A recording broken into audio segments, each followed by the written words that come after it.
Bonjour, bienvenue sur Comment fait-on, heureux de vous retrouver pour une nouvelle recette. Nous allons réaliser ensemble aujourd'hui un nougat glacé. Vous allez voir, c'est assez simple à faire et surtout c'est très bon. Dans un premier temps, vous devez faire un sirop pour faire ce qu'on appelle une meringue italienne. J'ai préparé mes blancs, enfin 60 g de blanc dans ma casserole. Et puis là, j'ai mis mon sucre et mon eau, 100 g de sucre, 30 g d'eau.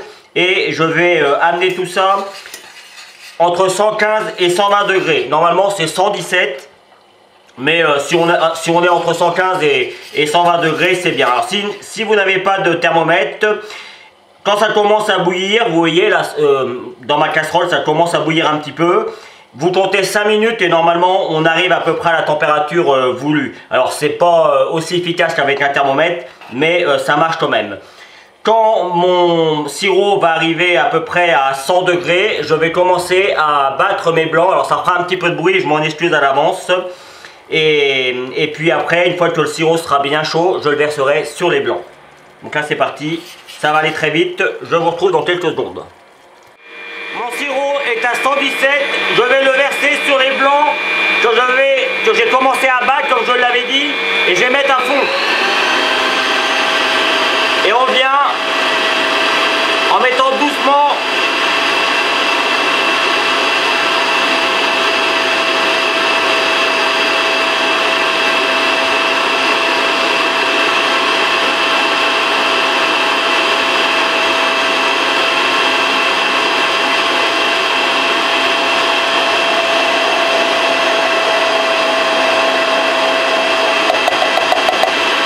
Voilà. À partir de là, on va monter la meringue et on va attendre qu'elle refroidisse. Donc vous allez voir, ça va devenir un petit peu plus ferme et à la fin on aura quelque chose d'un petit peu collant, tout à fait normal. C'est ce qu'on appelle la meringue italienne. Donc là c'est parti pour facilement 20 minutes de mélange.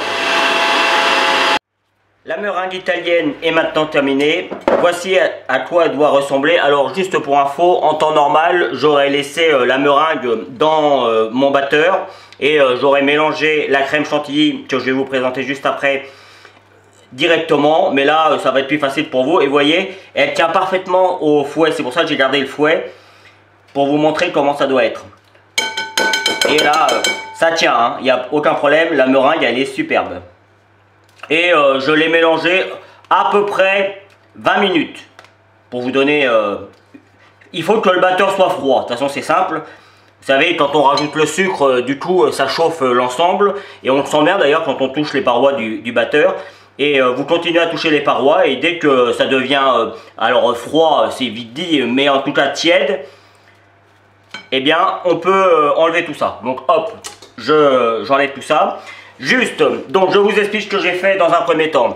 J'ai monté ma crème chantilly, je vais vous mettre la recette ici ou ici, mais franchement 20 centilitres de crème, 15 g de sucre glace, et puis je la monte en crème chantilly, hein. Il faut que tout soit bien froid, c'est vraiment ça qui est important.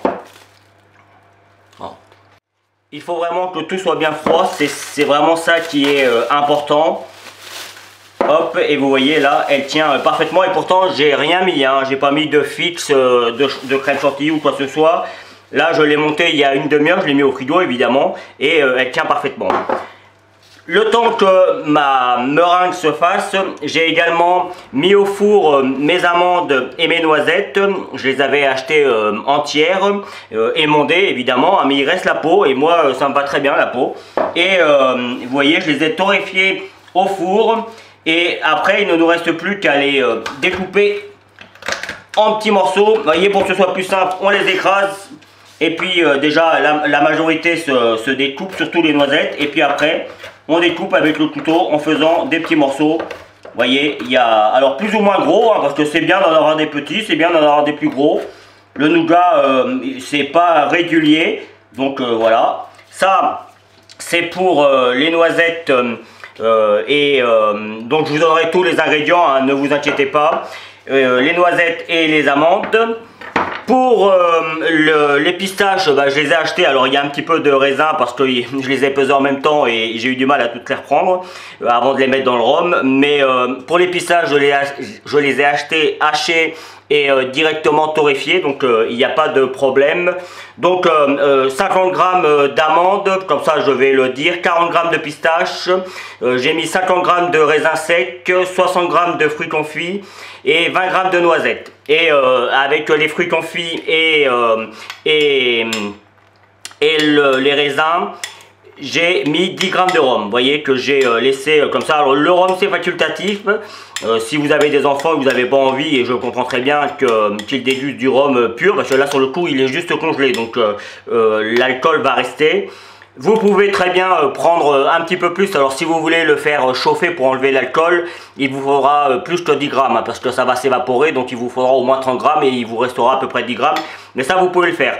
Vous le faites chauffer et à un certain moment, quand vous allez voir que ça va commencer à bouillir un petit peu, vous mettez une flamme dessus et ça va brûler et toute l'alcool va brûler. Alors vous faites attention de ne pas vous brûler justement, mais ça peut être pratique quand on veut avoir le goût du rhum sans avoir l'alcool.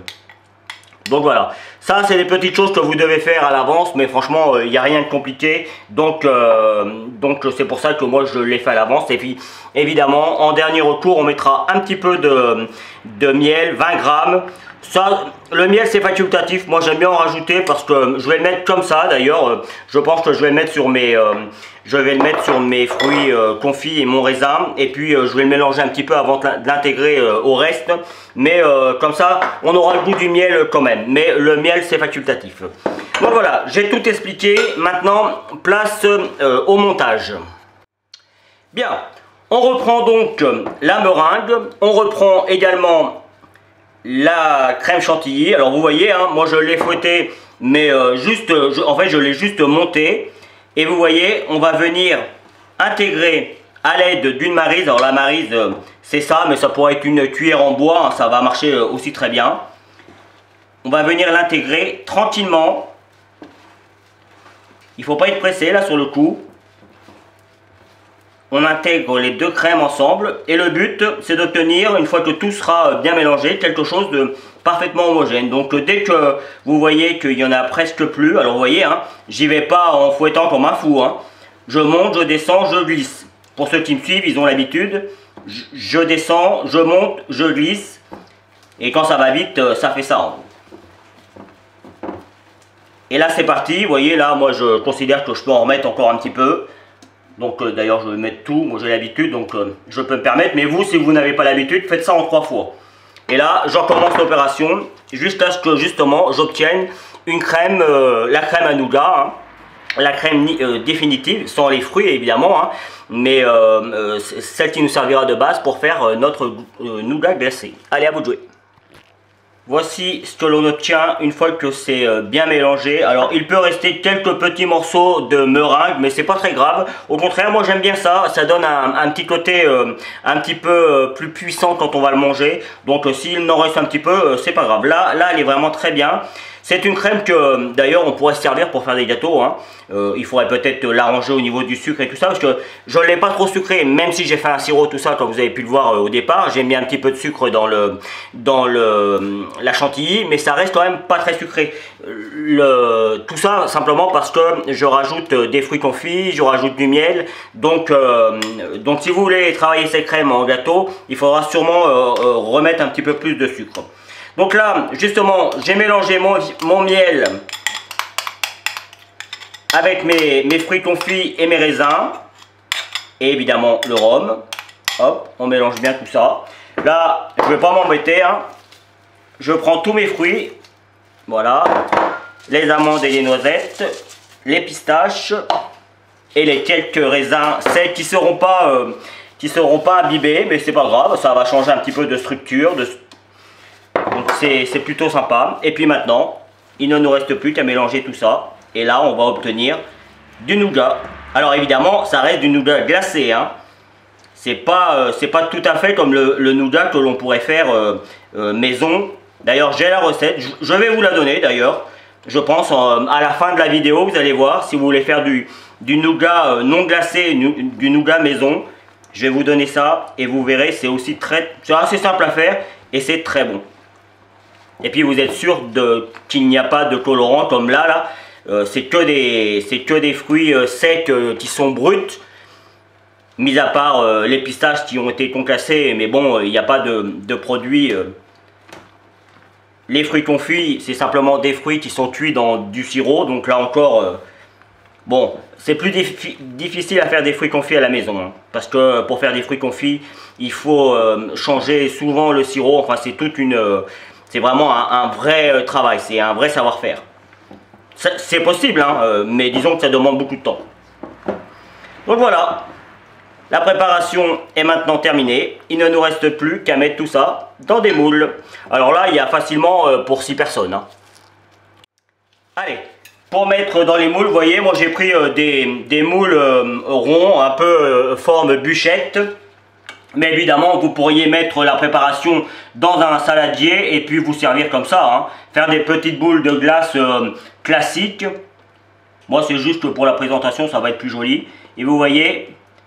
Dans un premier temps, je viens les remplir et puis une fois que je les aurai toutes remplies comme ça, je vais y arriver, je vais les tasser un petit peu de façon à ce qu'il n'y ait pas de... Vous voyez là, on sent bien, il va y avoir un petit manque, donc j'en rajouterai un petit peu.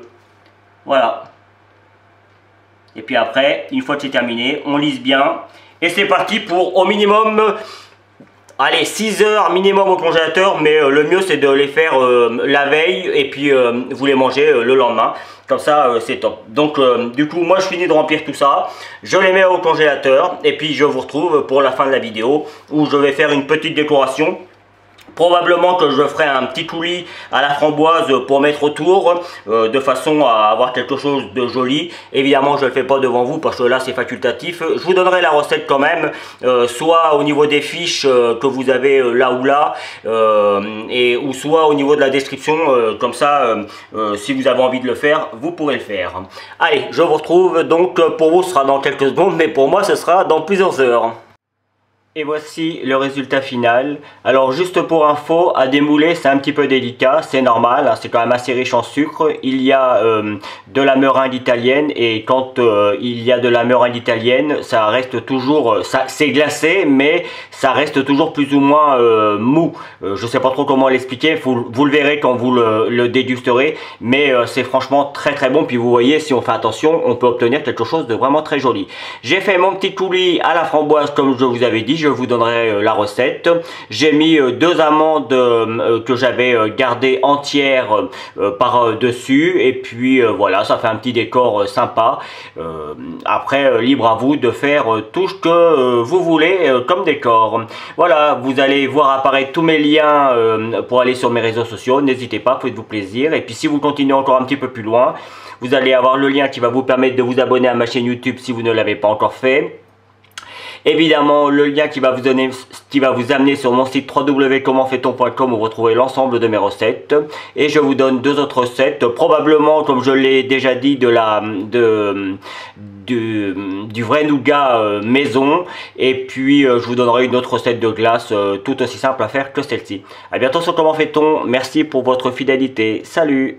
Vous pouvez vous abonner maintenant à ma chaîne YouTube, c'est ici. N'oubliez pas la petite cloche pour les notifications. Vous avez également le lien qui va vous amener sur mon site www.commentfaiton.com où vous retrouverez l'ensemble de mes recettes.